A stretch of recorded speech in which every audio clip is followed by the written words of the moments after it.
welcome to this particular exciting edition of the Springboard Hangout with Comfort Ocran. The Springboard Hangout, as you know, is your fundicative program where we have fun and talk about issues that are happening live and colored in GH. Today, we just finished the Springboard 2025 Roadshow, and it was one amazing experience. And then I came across one lady, or should I say a cooperative, or should I call a business, that they are doing something amazing, not just with the local products of Upper West Bolga in particular, but they have a program that is targeted as women and children, especially widows. Join me today, now, right here in the factory that makes dreams come alive, and we'll be privileged to meet the person. So, without further ado, we're going for a quick break, and then when I come back, the dreamer, the doer, everything would come and give us a peep behind the scenes. Don't go anywhere. We will be right back.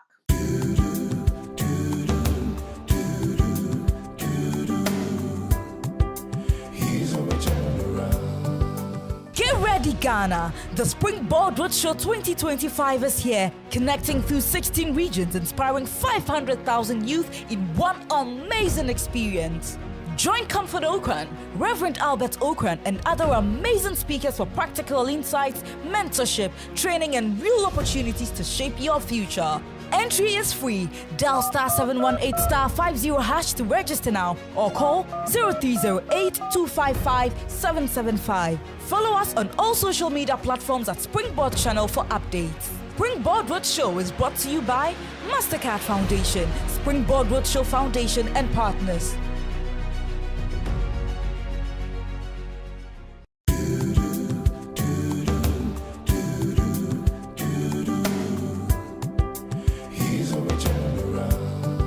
Welcome back from the break. You are on the Springboard Hangout with Comfort Ocran. As you know, the Springboard Hangout is a production by the Springboard Roadshow Foundation in partnership with the Mastercard Foundation and the Ghana Grows Program. So today we are in Upper East, and I'm going to invite a trailblazer to come on the scene and help us unravel everything that we're talking about. So, Charlie, how? Fine. It's great Hello. to see you. Good to see you, and welcome to Pusunamongo. Pusunamongo. Pusunamongo. Right. So we are actually in Talensi district Okay. of the Upper East region. Talensi district of the Upper East region. Yes, Okay, so yes. we are not in Bolga. We are not in Bolga, but we are not too far from Bolga. We are close to, but we are Yes, not. Okay, yes. right. So Talensi district. Yes. And you know, when I heard about your program, when I heard about what you do here, I was intrigued. And then I saw you at the program, and I was like, she looks, you know, really put together. What is going on? Why do we have this? Please tell us a little bit about your program and what happens, what magic, I say, happens here. Yeah, so welcome to Atarrah Ghana Limited. We started as being just an income-generating wing of Widows and Orphans Movement, which is a non-profit. It was started by my mom. Okay. After she lost my father. Okay. And ran it for some years. And then in 2013, she was like, please come help me. And so when I came, I was like, okay, yes, we're always begging for money to do good. Can we think of adding something where people are working for their money? Right. Because there's always dignity in working for your money. I agree. And so in 2013, we started thinking, what can we do? What income generation activity could we do that could actually give money to people that were willing to work for it? And so through a lot of consultations, trainings, we settled on the baobab value chain. Right. Yes. And so I always say that we are the first organization to think of cold-pressed baobab oil being produced in Ghana. And so you're welcome to the home of baobab oil. I like that. But you see, you spoke about not just people working for their money, but you talk about the dignity. And then you talk about the widows. Is it that we have a lot of widows in the Upper East region?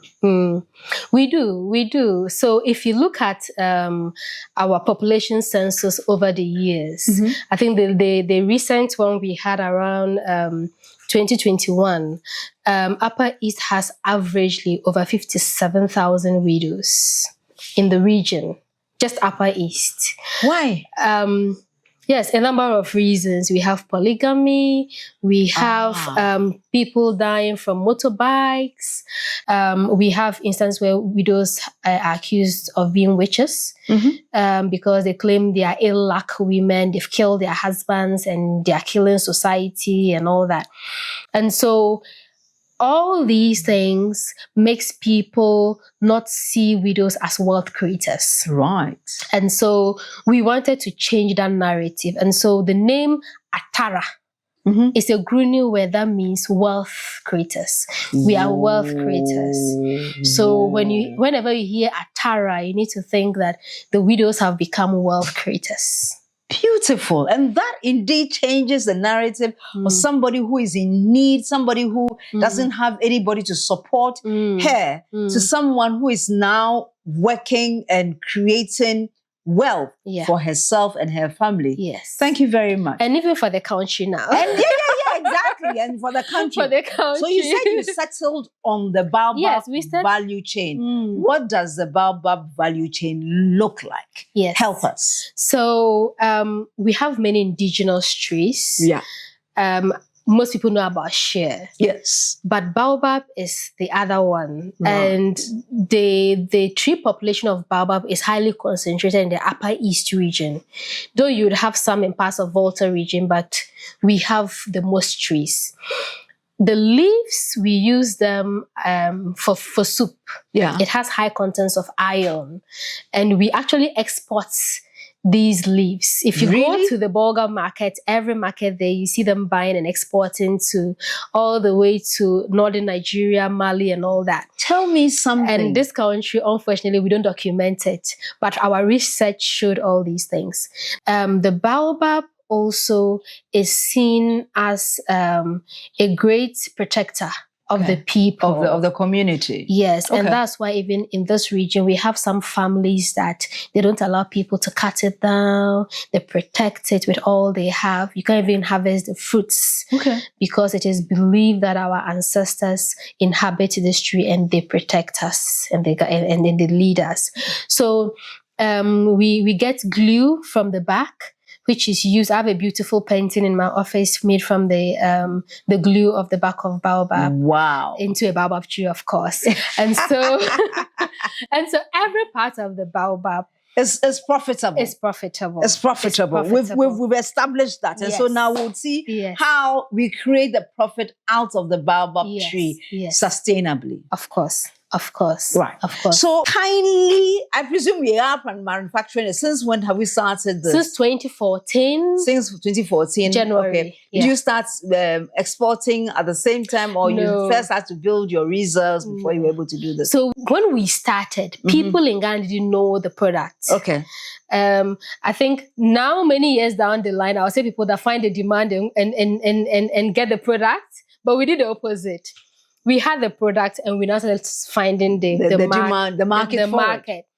And so we had to do the analysis of the oil, get certifications before. I think after 1 year was when we actually had a direct market for the export. Right. Yes. Okay. Yes. Wonderful. So now let's get to the hard part of getting the oil out of baobab. Where are the baobab seeds? Bring the seeds and let's start this process. Yeah.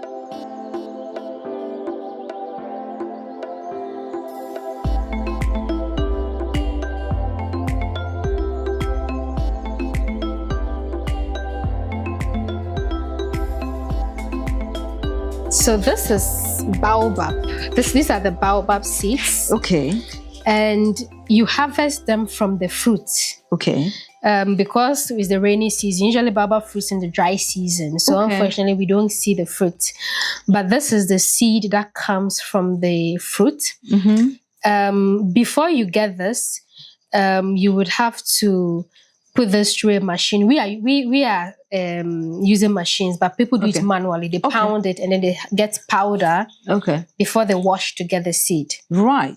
Yes. And so when you get the seed, we bring it to the factory and then we put it into the machines to produce. I love it. And then usually we would feed the machine and then we have two products that would come out. Right. One is the oil. The second is the byproduct. The byproduct is further bagged and we feed the animal industry. So if you have been in the north in the dry season, you realize that the place becomes really dry and there's probably nothing for the animals to feed. Tell me about we are that. solving that problem. Really, really dry. It's almost as if there's just it's not sand, but it's just bare land. Bare. Yes. Okay. Also, you're feeding the animals with this. So do you give it to poultry farmers, or who do you give it to? Poultry farmers, ruminants. Yeah. So all the animals you can think of. It's just that depending on the animal we're going to feed, the proportions will vary.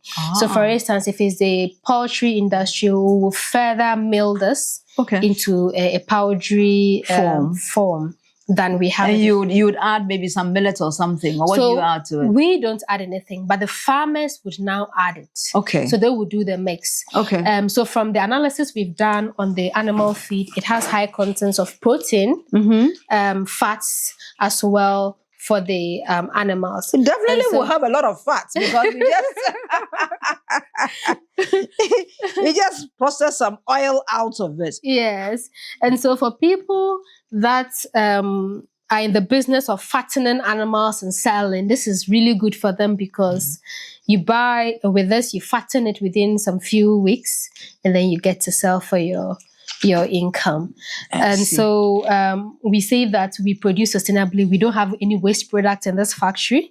The oil goes into different processes, different filtering processes. Okay. All right. And then we after filtering it, we now put it in different packaging for the wholesale market, for the export market, for those into cosmetic formulations, but also for those who just want the product directly from the source for their personal care. We also serve them. Wow. Yes. Lost for words. Simply lost for words. So, I need to recover. So I'm going for a quick break. When I return, we'll continue this fascinating baobab journey. Don't go anywhere. We'll be right back.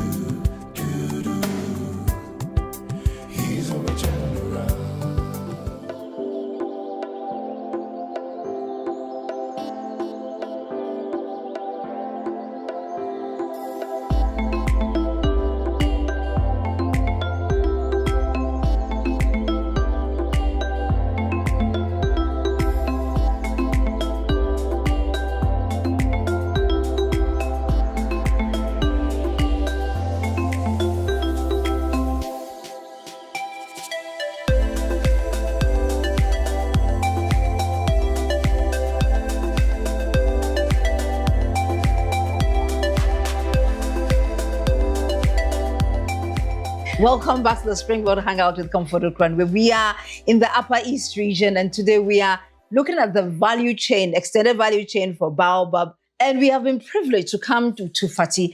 Fati kind of started the first baobab business, and she's telling us about how her mother has an association that focuses on widows and children, and based on that, in the quest to create a sustainable source of income for them, they started looking at how they can create jobs for these beautiful women.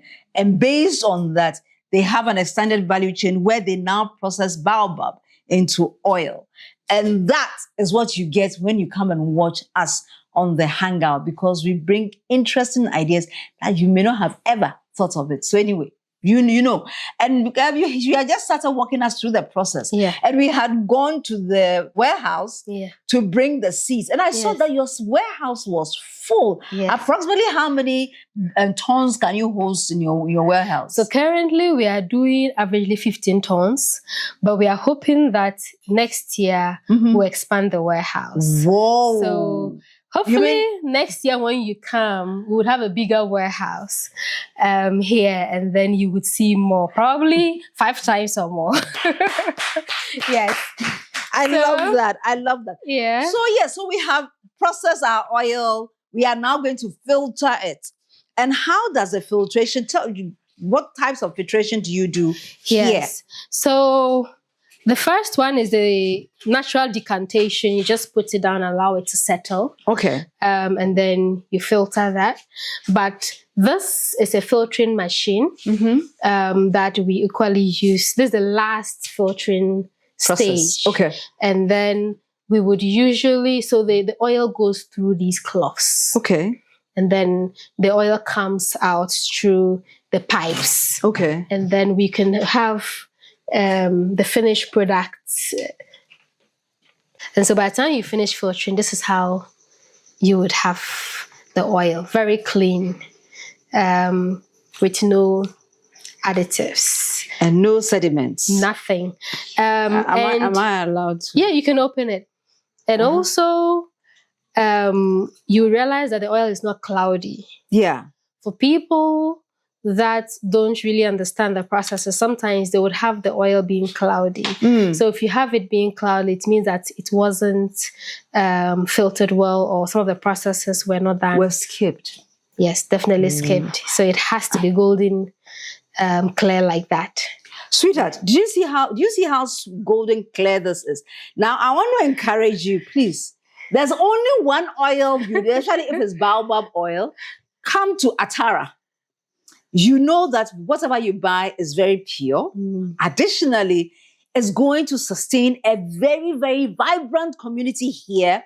In this community, there are people, they may be widows, they may be children. So you patronizing their products, their services, you are creating jobs here in the Upper East region. Yeah. I love the way it's looking on my skin. So it's a light oil. Absorbs right through the skin. It's not greasy. So there are some oils you would apply on your skin and your skin becomes greasy. This is not like that. And most importantly, you can even eat it, can't you? So we still do analysis for the food industry. Right. So for now, we have done the analysis for the cosmetic industry. Right. And we do recommend it for the cosmetic industry. But not for food. But not for food for now. Why? Because we still want to know whether it is good for eating. Traditionally, we eat it. Yes. Traditionally, we eat it. But we need to follow the protocols. So you are telling me that I shouldn't think of buying some for my kitchen today? No. But I can think of buying some for your skin. For my skin. For your skin. It's interesting because I see here pawpaw oil. Yes. I did not know we can get oil out of pawpaw. So we can get oil from every seed. Every seed, there's oil in it. Really? Yes. Okay. Every seed. Including pawpaw seed. Okay. And so this is also oil from pawpaw seed. This is very good for people that have hyperpigmentation issues on their skin. Okay. Or they might have used harsh creams on their skin and have now some discoloration. So pawpaw oil helps restore the skin to its natural self. Right. Yes. So so pawpaw oil to that one too is not for cooking. No, please. Why are you like that, Fati? No, Fati. No, we have sesame oil, which is for cooking. Okay. Sesame oil is good for people with issues of cholesterol. It's good for heart. It doesn't cause heart problems. In fact, people with heart problems, I recommend it to eat sesame. But please, not baobab oil and pawpaw oil for now. Yes. So in this factory, we've seen the pawpaw, we've seen baobab, we've not seen sesame, but we've heard about sesame. Yeah. What else? What other oil do you process here? So we process neem oil. Neem oil, right? Yeah, right. neem oil has a lot of uses. Yeah. So first is a cosmetic for people with skin conditions. If you go to the villages, the communities prefer neem oil during the season. Okay. Because even when you apply it and go to the farm, you don't have insects biting you. Right. They also use it as a natural mosquito repellent. Beautiful. So we have neem oil for the skin. Right. But we also use neem oil for organic production of our food. So neem oil, moringa oil, we have sesame oil, we have pawpaw oil, and we have, of course, the baobab oil. But beyond this, we use baobab also to do black soap with shea butter. Yes. So that means that you process shea butter here as well. So we do trainings for shea butter production here. Earlier, I mentioned that we try not to compete with our women because it's because of them that we exist. We're doing this for the women. Yeah. And so if the women have the facilities and they can process it, they do it at the facilities and we just provide the market access. Right, right. But we have the setup for shea butter here and we do bring the women here for refresher trainings. Right. And if they are having problems with their machines and they want to come use the machines here, they are always welcome here to also do those productions. So yeah, sometimes we do production I like here the fact that you refuse to compete with them because that is their area of specialization. So please continue doing your thing. If you need any support, we'll come and support you. And that is a great business way. That is the only way to sustain the industries. Well done. Because when we compete one another, we collapse businesses and we all lose out. Yeah, yeah. So we need to build upon the existing work. So that is what we try to do at Atarrah because Thank you. It is for the women. And so whatever they want to do is what we will do. I love that. Yes. I love that. I simply love that. And I'm sure you also love it, don't you? So, Fati has given us a challenge. And so we are going for a quick break. When we return, we're going to see where the oil, the way she packages her oil. And then she'll tell us just a little bit more about how they are able to keep sustaining Atarrah as well as the non-for-profit organization. Don't go anywhere. We will be right back.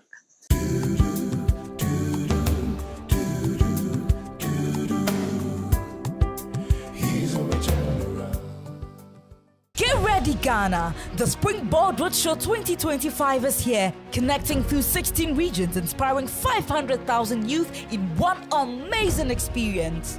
Join Comfort Ocran, Reverend Albert Ocran, and other amazing speakers for practical insights, mentorship, training, and real opportunities to shape your future.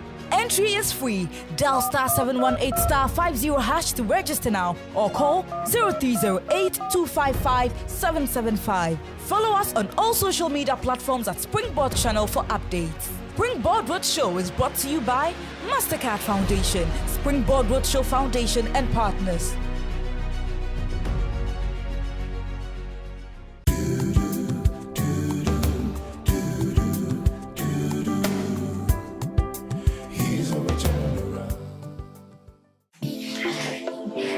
So this is where we have the oils. Wow. And this is where we store them. Wow. So in the blue containers is the oil production for the day. I see. And you can see that it's all murky and you wouldn't believe that it can become golden. Yes, clear. Definitely. Yes. You can still see some impurities. Yes. I mean, things in Yes. it that you wouldn't like to use on your skin. I can assure you that. Yes. I And see so after this process, it goes into different processes, and then we have some form of filtration taking place. yes. So this is a little. This is not filtered, Okay. but it is a little bit clearer now. If you can see it, Yes. and this will now be filtered. Okay. And then when we filter, we have the. Golden. So when I put the cap, and then you see now the final product, it becomes It's very golden. Wow. And then you have it.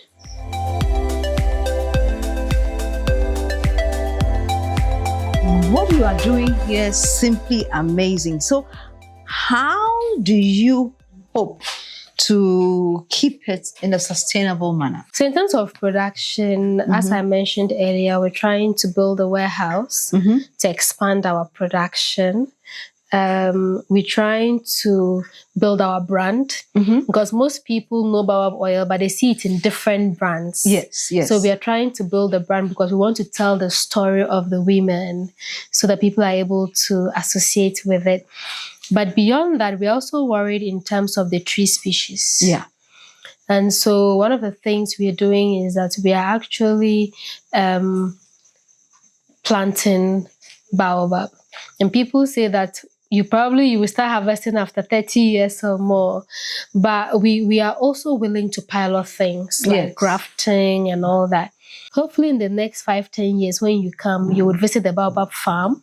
I love that. I love that. Maybe some 200 acres of baobab intercropped with other things. Other things. Yeah, so that's the plan.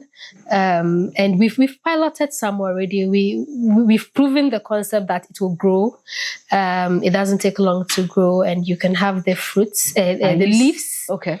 And then we've seen research where people have grafted it and it's fruiting.